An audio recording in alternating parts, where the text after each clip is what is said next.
Yes, sir, I can. Perfect. All right, questions for Trey Smith. We'll start with Rob Lewis.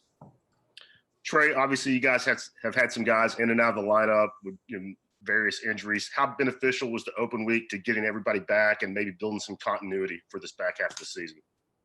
Yeah, your bye week, your open week is really important, not only for sort of like team development, but also for recovery.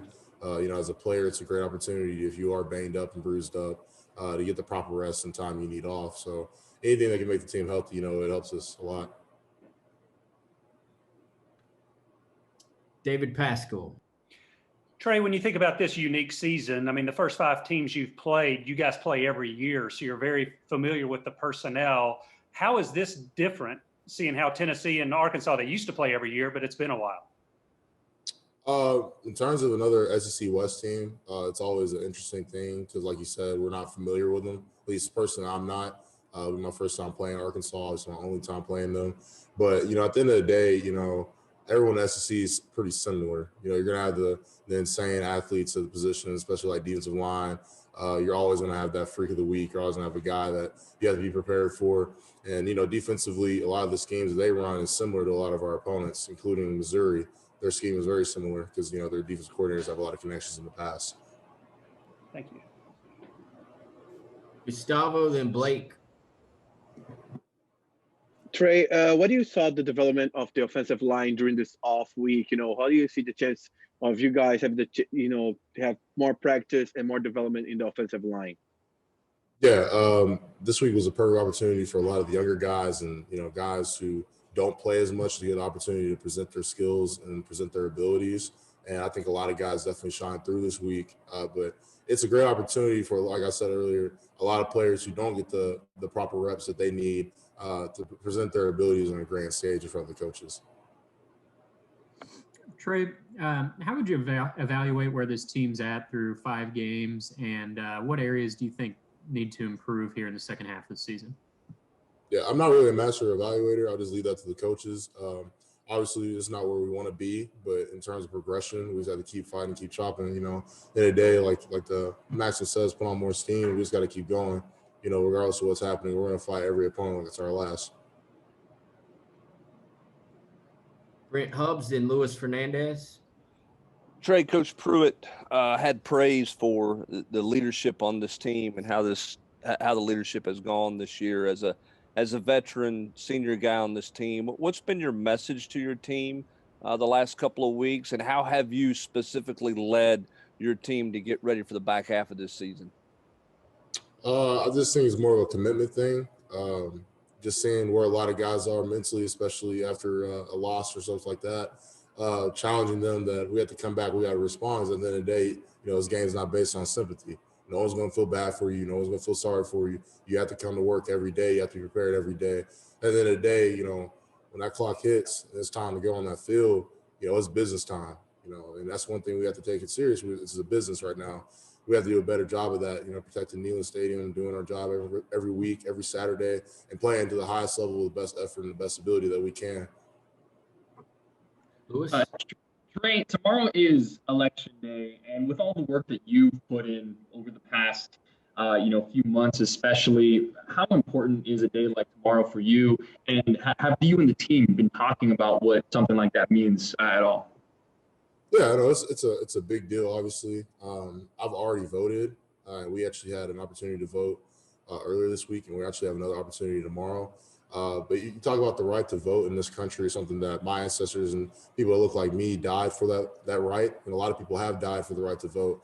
So in a way, I think it's really selfish and embarrassing that if you are a person and you indeed have the ability to vote, you don't vote, that's pretty embarrassing thinking about people who've died for that right. So, but for me, I think it's a great opportunity to, just basically do what we're supposed to do. In this society, we're supposed to play our role, vote, go out there. But, given the opportunity that tomorrow, we have the opportunity as a team, and anyone who feels like they need to go out and vote. I mean, that's an amazing thing. I think it's something that's always should have been in effect. It should have been coming to this year, but, it's a great thing. We'll go to Patrick Brown. Trey, you said coming into the season that you had a lot that you wanted to prove. How do you feel like you've done in that regard? And you asked earlier about evaluating the team. How would you evaluate how you have played or how you played during the first half of the season? Yeah, I don't think I played well in terms of like me playing to my abilities. I don't think I've really scratched the surface of it yet, which is frustrating. There are a lot of things I can do better. Like I said, it's a game ain't based on sympathy. You got to bring it every week. At the end of the day, I have to bring it every week and step my game up every week, which I feel like I've progressed finally. But to be where I want to be, I still have ways to go. Rob Lewis. Trey, just what would you say was the biggest priority or focus for the offensive line headed into the open week? One area where you guys really wanted to get better and make some strides? Fundamentally and finish.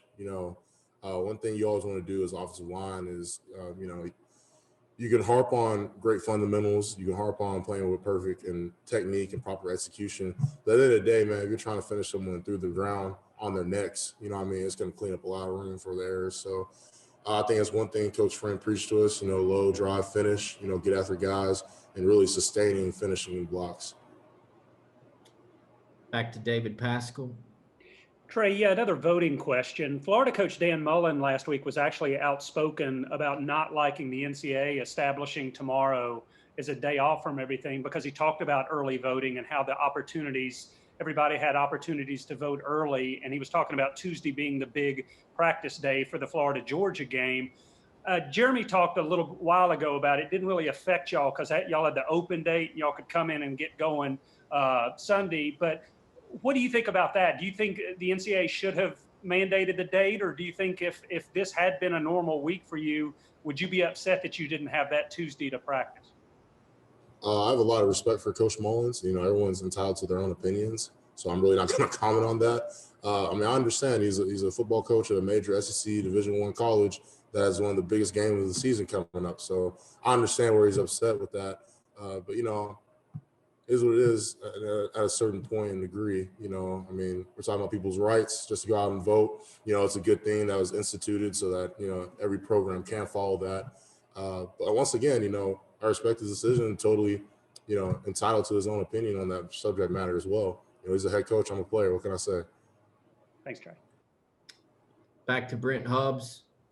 Trey, you mentioned to Patrick Brown that you had not specifically played the way that you wanted to play, and kind of a slow start a bit the first 5 games. What do you attribute that to? Is that because the preseason was so unusual? Is that COVID? What do you think has been a bit of the slow start for your expectations to the first half of the season? I always have an adjusted schedule for like practice anyways, but given COVID and all the stuff we had to deal with, it has been hard, not only on me but the whole team. For me, there's a certain standard that I want to play at. There's a certain way I want to play. There's a certain amount of times I want to get pancake blocks, finish someone through the block, be the most violent guy on the field. And to me, when I don't meet that standard, I'm not playing well. Now, not necessarily my grade from the games are bad or they're coming up bad, like I'm playing bad. No, not by any means. It's just my standard for myself. I'm not meeting the expectation.